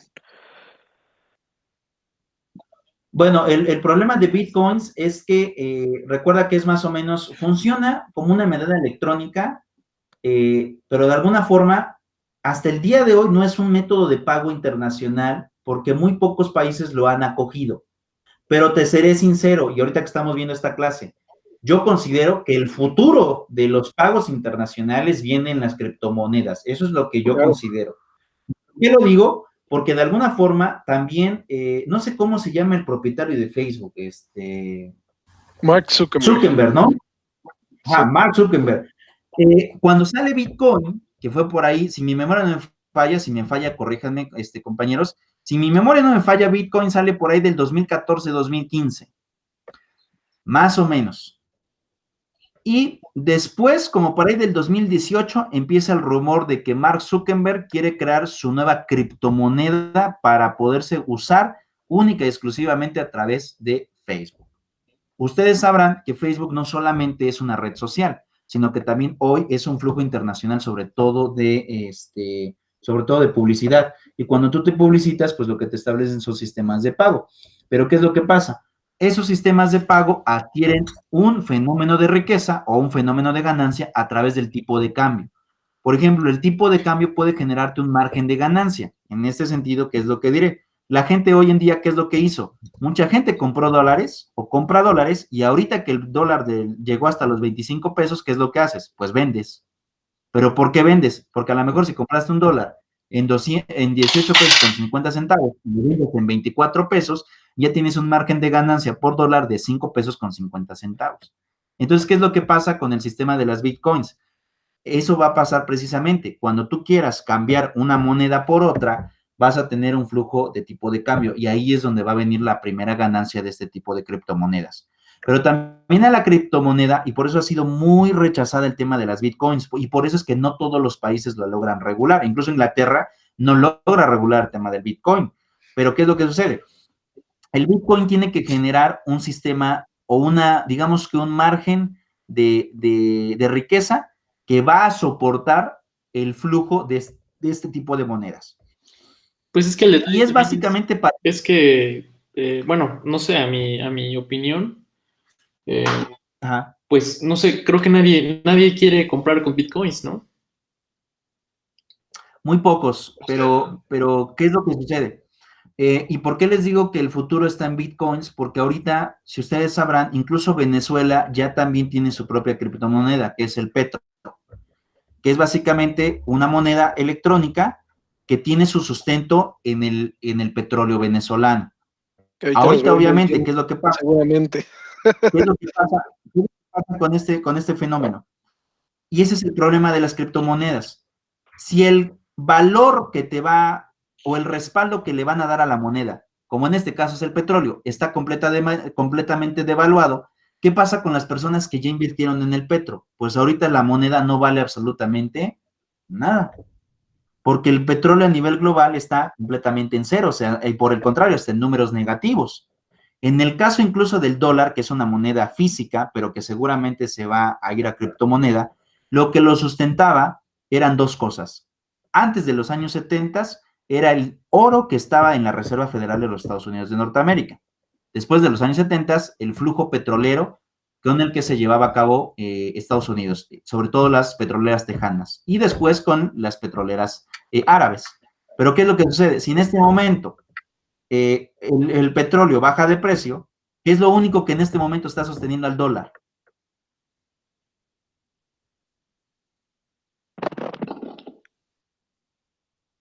Pues la economía, ¿no? No, el resguardo de oro, el resguardo de oro. Es lo único que está manteniendo ahorita el dólar, el resguardo de oro. Y si les vuelvo a comentar, si el oro subió de precio, ¿qué es lo que sucede? Pues sube el precio del oro, no importa que pierdan el petróleo, pero el oro, que también es otra forma, otra garantía del dólar, me establece que voy a seguir continuando, ya sea la impresión de dólares o bien la utilización del dólar a nivel internacional. ¿Qué es lo que pasa con las criptomonedas? Las criptomonedas también tienen ese fenómeno de garantía. El problema es que el fenómeno de garantía que se le está dando a las criptomonedas no queda muy claro en qué se sustenta y de alguna forma, al ser una moneda electrónica, también implica aplicar leyes electrónicas. Y en este momento la mayoría de los países tampoco tienen esas leyes electrónicas que logren adaptar a las criptomonedas a las legislaciones de los países. Entonces, ¿qué es lo que pasa? Existe como mucha desconfianza ante este tipo de monedas, pero también no hay una seguridad de que el valor que obtengas en esas criptomonedas se mantenga. Pero también, les vuelvo a repetir, desde mi punto de vista, lo que vendrá a tiempo futuro es que en los demás países, si ahorita el sistema está cambiando a que todo debe de ser electrónico, lo más seguro es que las monedas también se vuelvan electrónicas. Pero esa es mi visión. De ahí a que sea verdad, y como dirían, del dicho al hecho, hay mucho trecho. Pero no sé qué piensen ustedes, ¿qué piensan sobre esto? Sí, yo opino lo mismo. Yo opino que la criptomoneda a largo plazo, todavía como en 20 años, va a ser como la base principal de las negociaciones internacionales o la moneda principal en las negociaciones internacionales. Sí, Yo bueno, yo creo. también estoy de acuerdo en una criptomoneda, no precisamente el Bitcoin, porque bueno, justo ahora pues nadie compra con Bitcoins y nadie pues recibe, ¿no? Con Bitcoins, ese es mi punto. Creo que precisamente porque no está regulada, porque no, pues no hay una certeza, ¿no? No hay una seguridad de que, así como una moneda, ¿no? Como un peso o un dólar. Pero sí a futuro, yo creo que cuando los países, las legislaciones, pues regulen este tema de las criptomonedas electrónicas, pues obviamente, pues yo pienso que las transacciones pues van a ser más fáciles, va a haber más seguridad para hacerlo y bueno, creo que la tendencia es por ese medio, un comercio Sí, electrónico. yo creo que es la tendencia. Bueno, también habría que ver, y eso seguramente ustedes lo sabrán, que es en el flujo económico es como más seguro el sistema electrónico porque sabemos de dónde viene y a dónde va. Pero también hemos sabido que el sistema electrónico también genera mucha desconfianza, porque hasta el día de hoy, si mi memoria no me falla, si ustedes tienen otra información, agradecería que me la dieran, los sistemas electrónicos son hackeables. Sí Incluso es. los sistemas de investigación de los gobiernos, si mi memoria no me falla, son con tecnología de los años 70, es decir, flujos de intercambio de datos con equipos de los años 70 y obviamente con sistemas de MC2 y básicamente sistemas muy antiguos. Porque estos sistemas son muy seguros, puesto que es muy poco probable que lleguen a hackearse. O cosa muy diferente con los flujos de datos que hoy tenemos, ¿no? Hoy, por ejemplo, tenemos Windows 10, Internet Explorer 11, o ya no sé en cuál vamos, pero ¿qué es lo que sucede? También estos sistemas que han sido ahora mejores en vista y mejores en herramientas, también han generado como que sean muchísimo más perpetrables en el sistema de los hackeos. Pero eso es lo que yo tengo de información. Ustedes no sé qué tengan de información respecto a eso. Pues yo tengo que eso está como concesionado, ¿no? Porque muchos, por ejemplo, esas plataformas que el gobierno ocupa, pues no son propias o invenciones mexicanas, ¿no? Sino que son pues rentadas, alquiladas pues a empresas, ¿no? Privadas, extranjeras, que pues finalmente ellos son los que manejan nuestros datos, ¿no? Por ejemplo, creo que el CICE, Claro. pues es igual, o sea, proviene de una empresa externa. No Sí, es como tal un programa mexicano. Y, Claro. y bueno, o sea, por lo que tengo entendido, no, hasta el momento no se ha hackeado, eso es lo que yo tengo conocido.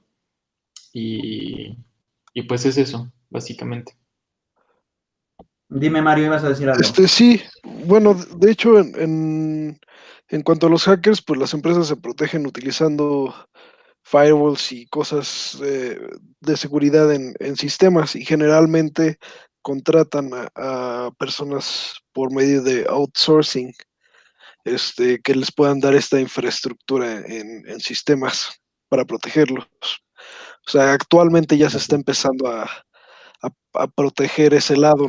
Anteriormente no se estaba cuidando tanto. De hecho, hackearon la base del INE, ¿no? O del IFE o algo así. Bueno, sí, hubo ahí un hackeo, pero eso tiene que ver más con una cuestión de datos, pero aquí estamos hablando de criptomonedas, pero sí, en efecto, también influye Ah, porque es al que le final de entendimos cuentas son los de sistemas datos. electrónicos. de manejo de información Ajá. y así. Sí, todo eso, pero sí, sí es hackeable. Y ahorita con lo que comentaba Mario, sí, en efecto, se logró hackear el padrón electoral, fíjate. El padrón electoral actualizado hasta el año 2015 es el que se logró hackear. Sí, Y por ahí lo detectaron porque se puso en venta en Amazon. Y bueno, no, pues ahí imagínate, chéquelo, profe. Hay un video en YouTube de un chavo que se llama Yulai y que ajá. va con estas personas que hacen identificaciones falsas y Ah, sí, el flujo de datos, sí, ya lo vi.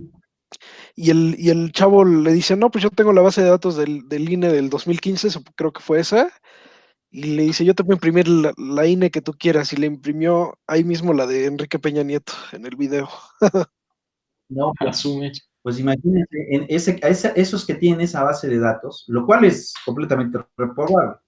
Pero imagínate, saben la dirección Sí, saben todo. de todos, nadie saben todo, ¿no? O por lo menos, si no de todo, pues por lo menos dónde, cómo pueden llegar a ti, ¿no? Entonces, como que dices, bueno, pues sí es algo muy grave. Pero en el sistema electrónico, pues también es muy dado. Seguramente también habrás visto en ese programa de este youtuber, que hay uno que se dedica a, no solamente a clonar tarjetas, sino que se dedica a ocupar recursos de tarjetas Sí, que se ocupan en establecimientos públicos, ¿no? Entonces, sí, también vi imagínate, ese, el cómo que es que me logran contaba. hackear una tarjeta, una cuenta de tarjeta, para literalmente consumir el dinero que tú tienes dentro de tus tarjetas. Entonces, ¿qué es lo que pasa? Pues en el tema de las bitcoins, todavía, siquiera uno, sí existe ese riesgo también de que pueda ser hackeable este tipo de sistemas, y es por eso que no se ha logrado implementar a nivel global. Pero también esto es cierto, de alguna forma, los países han generado ciertas resistencias. Y en el caso de Inglaterra, aún con la división del tema de la libra y el Brexit, que se piensa implementar otro tipo de moneda, me parece que por ahí la libra no quiere incluir a las bitcoins, pero el Brexit sí lo quiere incluir. Entonces, es un dilema. Todavía, yo creo que en este momento nos encontramos en una época de caos económico y sobre todo monetario, pero estoy seguro que después de esta pandemia vendrán las nuevas formas de regulación de sistemas de pago y de flujos económicos a nivel internacional. De hecho, yo les prometo, eso sí se los prometo, voy a estar muy pendiente de las actualizaciones que estén dando a través de las noticias, y cualquier cambio a la balanza de pagos, a los sistemas electrónicos, a las formas de pago que yo pueda visorar, o sobre cualquier tema relacionado con derecho internacional y obviamente que pegue en alguno de los temas de la materia, seguramente se los voy a comentar en clase. También, ¿por qué? Porque obviamente como mi deber como docente es también mantener información actualizada con ustedes, porque bueno, pues ustedes también están ávidos de ver lo nuevo, de comentar las cosas nuevas que se están dando, pero sí les hago esa promesa, voy a estar muy pendiente de lo que esté pasando a nivel internacional y sobre todo lo que pasa en estos próximos meses para que yo se los pueda también compartir con ustedes en estas sesiones. Bueno, vamos al tema de las cobranzas de la exportación. ¿Me pueden ayudar ahí, Lino? ¿Me puedes ayudar aquí? Claro que sí. Es el medio de pago internacional mediante el cual un exportador entrega los documentos representativos de mercaderías o servicios a su banco, con la instrucción de enviarlos y entregarlos al comprador contra pago o la aceptación de una letra o la presentación de un pagaré, compromiso de pago, a término u otros términos y condiciones. En resumen, es encargarle la cobranza de los documentos a un banco. Ok, entonces, ¿qué es lo que sucede? Esta cobranza de exportación normalmente se hace a través de las instituciones bancarias. Entonces, si aquí yo les estoy diciendo que para el tema de las transferencias tienes que elegir, obviamente, un banco, también es cierto que de alguna forma estos se pueden cobrar a través de los bancos internacionales, pides la intervención de estos bancos. Entonces, ¿qué es lo que pasa? Se abren créditos y esos créditos son cobrables a través de los propios bancos. Ahora, voy a irme aquí a Paint porque quiero que quede claro el tema del pagaré y el tema de la letra de cambio, porque ¿qué es lo que va a estar pasando? Aquí, en el tema de los bancos, se pueden generar los dos. Y quiero que quede muy claro esta parte de la diferencia entre el pagaré y el tema de la letra de cambio. Pero bueno, ante esta situación, bueno, también es muy cierto. Las letras de cambio actualmente ya es muy poco probable que se lleguen a exigir, pero sí todavía son usuales, sobre todo en esta parte. Veamos. El primero que voy a demostrar es el tema del pagaré, ¿no? Es decir, que vamos a tener, en el pagaré vamos a tener dos partes. ¿De acuerdo? ¿Y qué pasa con las letras de cambio? Una letra de cambio implica tener a las mismas partes, pero en varios documentos. ¿Qué es lo que pasa? Y aquí pondré el ejemplo. En esta parte del pagaré siempre requiero ¿qué? Yo siempre voy a requerir un acreedor. Y por otro lado, también voy a requerir un deudor. ¿Qué pasa en el caso de las letras de cambio? Y aquí voy a ponerla. En el caso de las letras de cambio, voy a tener un girado y un girador. ¿Qué es lo que pasa en el conflicto? Aquí vamos a ponerle pagaré. Este es el ejemplo del pagaré. Y este es el ejemplo de la letra de cambio. Voy aquí a realizar una línea para que podamos ir dividiendo esta parte. ¿De acuerdo? La voy a ir a dividir así. Y tengo lo siguiente. Primera parte. En el pagaré, el conflicto, obviamente, que se va a estar suscitando es entre el acreedor y el deudor. ¿Y qué es lo que pasa? El acreedor siempre va a tratar de cobrarle ¿a quién? Al deudor. Aquí, de facto. Entonces, aquí va a estar la relación jurídica. En el pagaré, el acreedor es el que tiene el derecho y el deudor es el que debe de cumplir con la obligación. En el caso de la letra de cambio, tenemos al girado y al girador. El girado es el que tiene el derecho y el girador es literalmente quien se obliga. La diferencia entre estos dos documentos es que el pagaré debe de pagarse, y vamos a ponerle aquí, debe de pagarse en una sola exhibición. Debe pagarse en una sola exhibición. ¿De acuerdo? ¿Y qué es lo que sucede en el caso de la letra de cambio? En el caso de la letra de cambio, la obligación se paga en diferentes momentos. Entonces vamos a poner aquí, la letra de cambio se paga en diferentes momentos. Coma, puesto que se divide la deuda. Entonces, ¿qué es lo que pasa?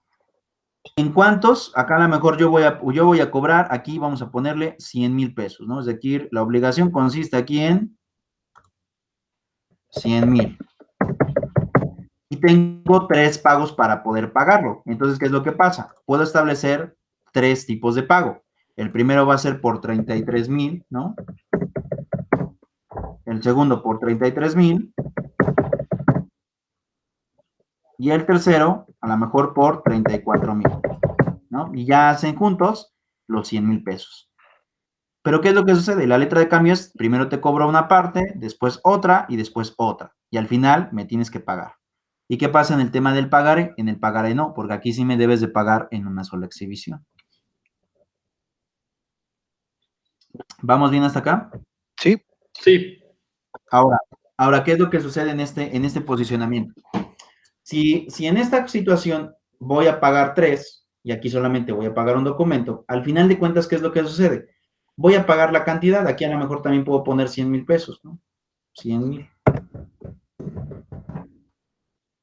Pero, no, me puso 100,000 pesos, ¿de acuerdo?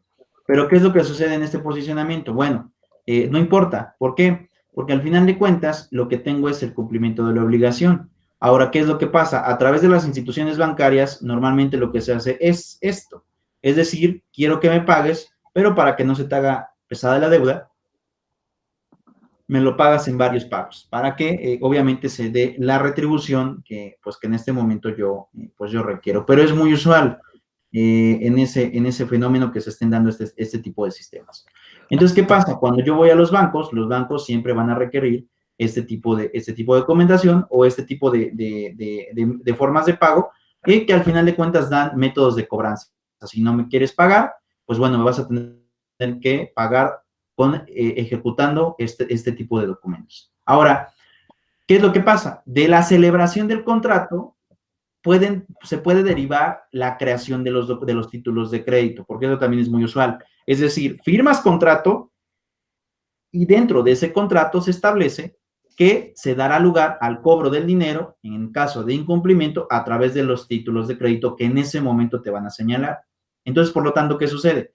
No necesariamente, ¿no? No necesariamente, eh, quiere decir esto que no celebres contratos y solamente celebres títulos de crédito, no, sino que de alguna forma se tiene el contrato y de ahí surge la relación para el tema de los títulos de crédito. ¿Por qué? Porque al final de cuentas estos documentos son los que literalmente darán lugar a la cobranza transfronteriza de la cobranza de exportación. Es decir, no me quieres pagar, yo ya te cumplí, pues necesito que me pagues, ¿no? Pero bueno, vamos a otra, que es precisamente la que estábamos... Bueno, antes de que siga, ¿dudas hasta aquí, chicos? No, profe. ¿No? Y bueno, vamos a otra entonces, ahorita con el CIDE. La carta de crédito de exportación, que esta es otra forma también por medio de la cual se llega a pagar en flujos internacionales. ¿Quién leyó hace un ratito? Lino, ¿verdad? Sí. Apóyame, Mario. Sí, carta de crédito de exportación.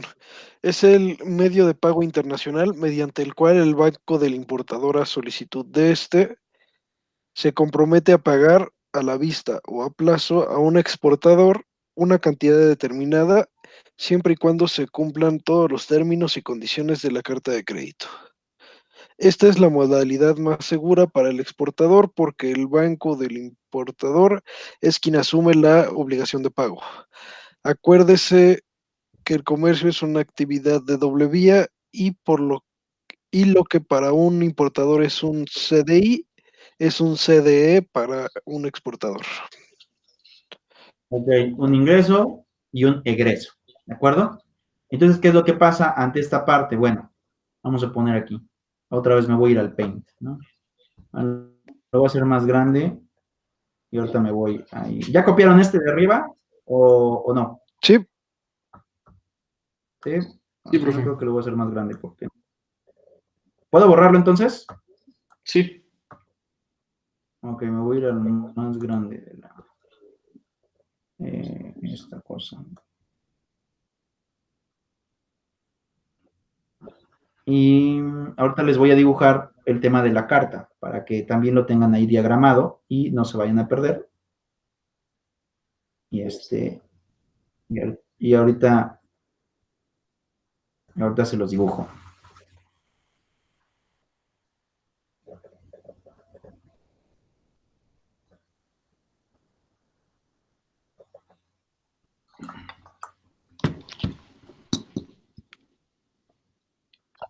Listo. Bueno, ¿qué es lo que va a pasar en esta situación? Bueno, ahora lo voy a hacer con círculos. Vamos a tener aquí dos sujetos, ¿no? 1 y 2, ¿no?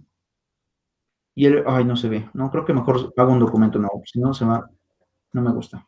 No guardar. Listo. Ajá, era más fácil. Bueno, ¿qué es lo que pasa en esta parte? Vamos a poner aquí. Vamos a tener 2, ¿de acuerdo? 2. Y en esta carta, vamos a ponerle aquí, el ejemplo es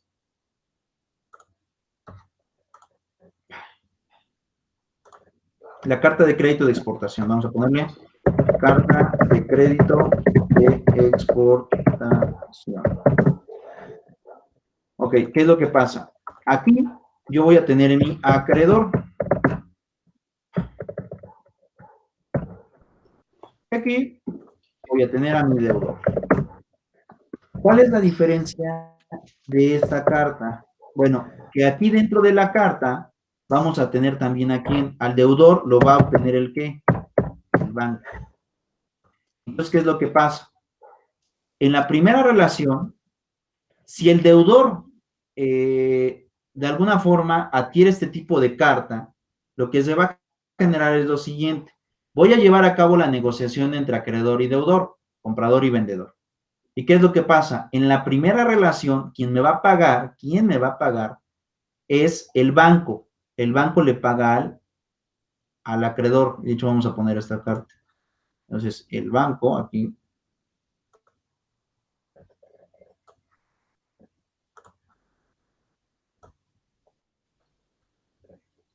es el que le paga al acreedor.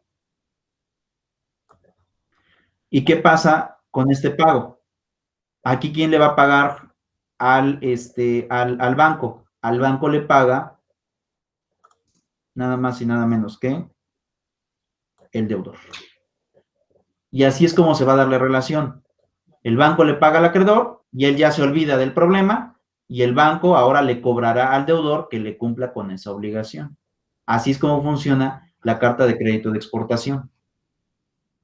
Es como una especie de sustituto, ¿no? Es decir, bueno, para que no tengas problemas, yo te pago a ti, acreedor, y ya, nos quitamos del problema. Y tu deudor o tu comprador me tienes que pagar a mí como banco, pero si no me pagas a mí como banco, yo te establezco intereses, es decir, en realidad te abro un crédito que implica el cobro de intereses para que tú me pagues a mí. Pero en realidad la línea es esta, el deudor le paga al banco y el banco le paga al acreedor. Es como lo del Infonavit, ¿no? Que le compras la casa a alguien, el Infonavit le paga el efectivo y tú adquieres la deuda con él. Exactamente el mismo ejemplo, Mario, es exactamente lo mismo. En efecto, ¿qué es lo que pasa con el particular? Dice, yo no quiero problemas contigo, ¿y qué es lo que pasa? Yo ocupo tu crédito. El Infonavit me paga a mí, ¿y qué es lo que sucede? Pues obviamente, yo ya me quito, yo ya recibí mi pago, ya no tengo nada que ver con la propiedad, pero ahora Infonavit es quien te va a cobrar a ti. Nada más que ahí hay una diferencia, sobre todo con cómo se abre el contrato de hipoteca. Porque esos son contratos de hipoteca los que se celebran, en donde se reserva el dominio, más no el uso y goce de las Sí, propiedades. claro. Sí, claro, es diferente. Pero No la es relación es un la misma, la producto. triangulación es la misma. Ajá. Ok. Sí, sí, la triangulación es la misma. Cambia ahí un poco por el tema de la hipoteca, pero la triangulación es la misma. Hay un tercero que se ve beneficiado y la relación conflictual se queda entre dos de esos tres totales. Perfecto. Lino, ¿claro? Sí, profe, todo bien. Ok, perfecto. Entonces me regreso. Entonces, esta es la más común, ¿no? Porque obviamente, ¿qué es lo que pasa? Si yo voy a ser exportador, pues a mí lo que me urge es que me paguen, ¿no? ¿Y qué es lo que pasa? Pues bueno, este tipo de método pues, es el más seguro porque a mí me pagan por el producto que yo voy a entregar y ya la institución bancaria pues básicamente ya se pone, ¿cómo decirlo? Se pone de acuerdo o firma otro tipo de contrato. Pueden darse ahí varias relaciones en ese sentido. Probablemente lo que se va a estar generando pues es, entre otras cosas, que el Estado o la regulación generen este tipo de posibilidades para que el exportador sea el más beneficiado de la relación a tiempo posterior. Y me parece que es lo más correcto y lo más viable. Pero bueno, aquí también dependerá de que el deudor quiera acogerse a este tipo de método de pago, porque también recuerda, aquí vamos a intervenir con un tercero, es decir, un tercero dentro de la relación de flujo económico que se va a realizar, pues ya también implica más problemas. Y esto de CDI y CD es ingreso y egreso. ¿De acuerdo? Sí. Sí. Ahora, ¿qué es lo que pasa? ¿Qué es lo que pasa? Bueno, ¿por qué tenemos este tipo de métodos? ¿Por qué se establecen este tipo de métodos? Pues básicamente es para poder asegurar la transacción, porque como les decía hace un momento, a lo que más temor le tenemos al llevar a cabo una exportación es a que nos paguen, es el flujo económico, porque estamos hablando con personas que tienen otro idioma, otro tipo de costumbres, otro tipo de leyes, conciben la realidad de manera diferente, aún y a pesar, y eso créanmelo, aún y a pesar de que tengamos sistemas jurídicos similares, como es en el caso de México y Latinoamérica, que todavía pertenecemos a la rama del derecho romano-germano, no ya al 100%, porque ya también considero que hay injerencia del common law, pero todavía seguimos teniendo en su mayoría injerencia del derecho romano. ¿Y qué es lo que pasa con Latinoamérica? Todos entendemos al derecho en forma similar. Cambian algunas cosas o cambian varias cosas, pero digamos que nuestra base o nuestra columna vertebral sigue siendo esta escuela. Pero ¿qué es lo que sucede? No porque tengamos la columna vertebral en la base jurídica similar, quiere decir que nuestras leyes van a ser iguales. Obviamente esto no va a ser así. Por eso es que al tener diferencias en la legislación, también implica diferencia en la visión. Y por lo tanto, ¿qué pasa? No es lo mismo modelo de negocio o no es la misma forma de negocio que a lo mejor va a generar un chileno con un mexicano. Por lo tanto, eso es lo que se debe de establecer siempre, la forma de pago para yo poder asegurar la transacción que se va a llevar a cabo, que en este caso implica la venta de mi producto y que yo pueda obtener un lucro de esa transacción. el evitar riesgos es muy importante. Y de hecho, en esa parte me gusta mucho esta situación. Voy a poner acá. De algunos consejos que siempre se le dan a todo exportador y que de alguna forma implica el que nosotros estemos pues también pendientes siempre de este tipo de relación. Y van a esta primera parte. Vamos a poner aquí consejos de exportación. Y hay una serie de consejos que tenemos aquí de esta página que me gusta mucho. Es una página española que se llama Consejo de Emprendedores. Antes, estas guías se lograban dar en la página de ProMéxico, esta página de promoción que daba el gobierno del presidente del presidente Peña a ciertas actividades, a turismo, a exportación, importación, y había documentos y guías que de alguna forma se estaban generando. Pero bueno, ¿qué es lo que pasaba? Esa página de ProMéxico desaparecieron en realidad, toda esa secretaría en este gobierno de Andrés Manuel, y bueno, hoy tenemos que recurrir a otras páginas, pero esta página me gusta mucho, que es de emprendedores, es una página española, y nos da algunos tips que tenemos de tomar en cuenta para los exportadores. Pero también les diré algo, de estas medidas, un exportador puede tomar partido, puede tomar decisión de qué es lo que va a estar pues realizando, de qué es lo que va a estar realizando para su forma de pago. A partir incluso de que tú empiezas a generar ese tipo de consejos, también te das cuenta de cómo debes de formalizar en realidad, porque es una formalización, el método de pago. Y vean, tenemos aquí entre otros, los veremos rápido, identifica las necesidades, ¿no?, del mercado internacional al cual tú vas a llegar. Obviamente, al identificar las necesidades, también te tienes que dar cuenta cuáles son los métodos de pagos utilizados por ese tipo de empresas o por ese tipo de importadores con los cuales puedes generar negocio, o bien los métodos que se ocupan en un país determinado, porque eso también cambia dependiendo del país.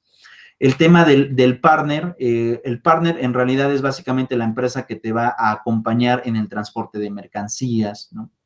La planificación es algo muy importante. Yo les decía hace un momento, el método de pago siempre debe de establecerse en el contrato de compraventa o en el contrato de derecho internacional que tú vayas a celebrar. Por lo tanto, el celebrar un contrato también implica planificar tu venta.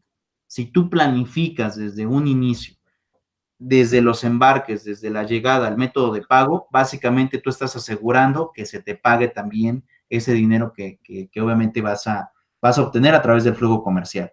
Entonces, aquí es algo muy importante, la planificación de los exportadores. Y dos, tener siempre un plan B. El plan B, en el caso de los exportadores, implica, entre otras cosas, generar otro tipo de empresa o bien generar otro tipo de cliente para la venta de tu mercancía. En el caso del que nos ocupa, que es la forma de pago, debes de establecer al menos 2 formas de pago dentro del contrato.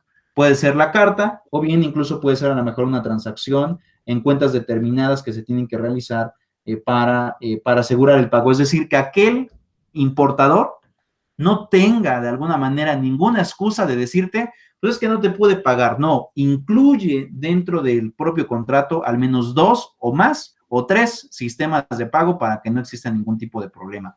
La logística, que eso también es algo muy importante, sobre todo en el tema de a plazo determinado, obviamente se debe de tomar en cuenta de la empresa, qué tan confiable es la que te va a transportar, y no solamente eso, el tiempo que tarda en el tema de las entregas. Pero algo muy importante que también influye ahorita, incluso con el coronavirus, esto es lo que más se puso en duda, el tema de la distancia geográfica.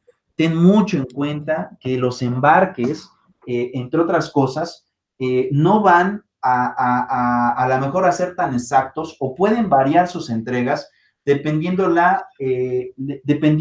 el método o la forma de transportación. ¿Por qué lo digo? Bueno, ¿qué es lo que pasa si a lo mejor tú decides y llevar a cabo la exportación de tu producto a través de un sistema marítimo? ¿Y quién te dice que en el mar no encuentran un huracán? Obviamente, ¿eso qué va a pasar? Pues va a retrasar las formas de entrega y eso puede mermar tu contrato. Entonces, tengan mucho eso en cuenta cuando se vayan a llevar a cabo las exportaciones. Ten en cuenta la logística y también la distancia geográfica. Entre más lejos sea la exportación, eso implica que puedes tener más riesgos derivados de la lejanía geográfica. Y bueno, en esta parte de la lejanía geográfica, aquí también introduciré otro tema. No sé si han visto ahorita el conflicto que tiene Estados Unidos Rusia y China por dominar el tráfico de mercancías en el Polo Norte. No sé si sepan algo acerca de eso. No. No, tampoco. Miren, lo que está pasando es lo siguiente. Como vino el tema del coronavirus, el coronavirus a conflictuar los flujos internacionales de mercancías, se empezaron a tratar de generar más rutas de comercio.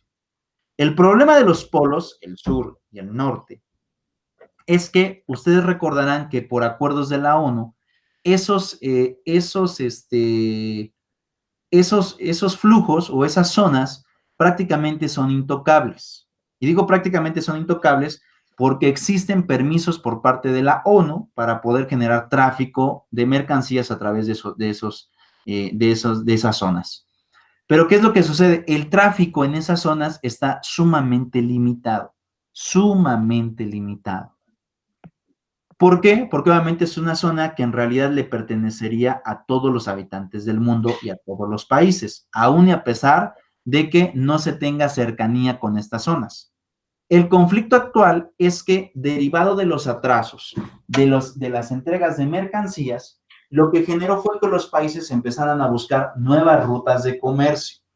¿Por qué? Porque las rutas ya utilizadas estaban presentando problemas de logística y de problemas geográficos. Entonces, ahorita el actual conflicto para poder generar un mercado internacional se encuentra nada más y nada menos que, que en el Polo Norte. ¿Por qué? Porque el Polo Norte permite reducir el tema de las horas de transportación de mercancías. El problema es que para ir al mercado del Polo Norte implica romper hielo y se tienen que ocupar, pues básicamente, marítimos con rompedores de hielo. Estados Unidos ahorita tiene solamente uno, Rusia tiene alrededor de 10. Y ahorita el conflicto no está entre Estados Unidos y Rusia. El conflicto es que China se está metiendo en este conflicto porque dice que a pesar de que no es vecino, porque sus fronteras no colindan con este Polo Norte, lo que sí dice es que es el país el primer país en exportación. Por lo tanto, ¿qué es lo que sucede? Como es el primer país en exportación, lo que está teniendo es que él debe también o tiene derecho por ser un ciudadano del mundo o ser ciudadanos del mundo a generar esta red de tráfico de mercancías a través de los polos. Resulta interesante el debate, ¿no? Pero de alguna forma, pues, ¿qué es lo que está pasando? Si es que se resuelve este conflicto por ganar el tema de los polos, eso implicaría tener una nueva forma de conceptualizar la estrategia o la logística geográfica. ¿Por qué? Porque implicaría ya no darle la vuelta al mundo a través de los océanos, sino literalmente ir de Asia hacia Norteamérica por una ruta más corta. Bueno, es interesante ver este tipo de conflictos, son nuevos, obviamente ahorita están en pugna, veremos qué pasa o veremos cómo se resuelven en tiempo posterior. Después tenemos el tema de el peso, ¿no? El peso desperdiciado, porque también recuerda, y eso también tiene con el tema de los pagos. Muchos de los contratos que se realizan a través de contratos internacionales también te regulan el tema de los pesos. ¿Por qué? Porque en algunos contratos se establece que la mitad del costo del transporte de mercancías se puede realizar a través del importador y la otra mitad quedará a cargo del exportador. Entonces, ¿qué es lo que pasa? Si eso se establece dentro del contrato, pues también la forma de pago te va a pegar, porque obviamente vas a tener una disminución de la ganancia. Entonces, pon mucho eso en cuenta, no desperdicies en el tema de los embarques el peso. Normalmente lo que se ocupa son bolsas de aire con bolitas, ¿no? Estas bolsas de aire que de alguna manera protegen o amortiguan los golpes, el unicel que prácticamente no pesa nada, y las cajas de cartón, pero también dentro de las cajas se tiene que tomar en cuenta el peso, porque el cartón en algunos casos llega a pesar, sobre todo cuando se ocupan para transportar mercancías pesadas como hilo o este tipo de mercancías que derivan del propio empaque.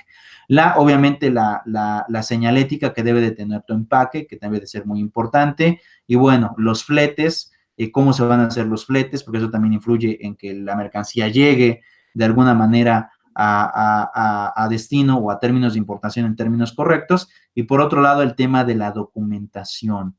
Este tema siempre lo debes de tomar muy en cuenta, de que la documentación es fundamental para que tu mercancía en un tráfico internacional llegue a tiempo y llegue de manera legal sin presentar ningún tipo de problemas. Y sobre todo, lo que les decía al principio, atentos a las licencias de exportación, por ejemplo, en el tema del alcohol, necesitas una licencia especial para poder transportarlo, no es solamente te vendo y allá me compran y ya me pagas y nos quitamos el problema, no, hay países que tienen regulado el tema de las licencias para flujos de alcohol, para flujos de tabaco, para otro tipo de mercancías que pueden derivar de este tipo de situaciones, y bueno, el último consejo que les daría es, siempre envíen cosas pequeñas, empieza en los tráficos internacionales con cosas pequeñas, porque eso también dará seguridad a que los métodos de pago se vayan incrementando conforme vas teniendo confianza dentro de la relación internacional.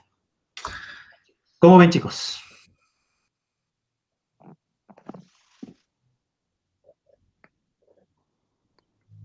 ¿Todo bien? Sí, Sí, todo profe, bien. todo bien. ¿Dudas, preguntas, comentarios? No, No, pues por el momento todo bien, profe. ¿Seguros? Segurísimo. Bueno, listo. Yo creo que hasta aquí dejaré la clase del día de hoy.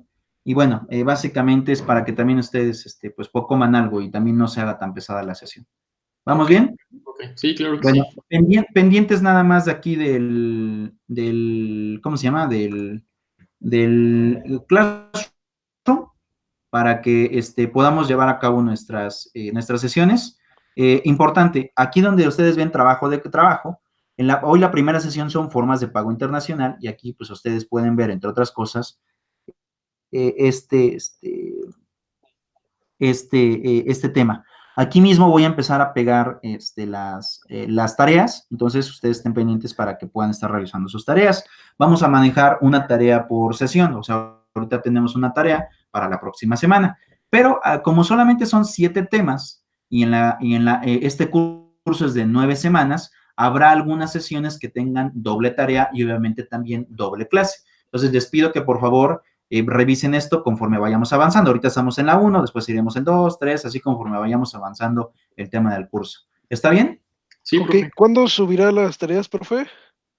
Mira, yo creo que las subo hoy. Hoy las estaré subiendo después de las 5 de la tarde. Ya O tal está. vez el día de mañana. ¿Sale? Sí, Ok, profe. Oye, listo. Pues un gusto siempre saludarlos, chicos. Y pues vamos a aprender bastante en este curso. Claro que sí, profe. Muchas perfecto. gracias. Muchas gracias, profe. Listo. Buen fin de Les mando un semana. saludo.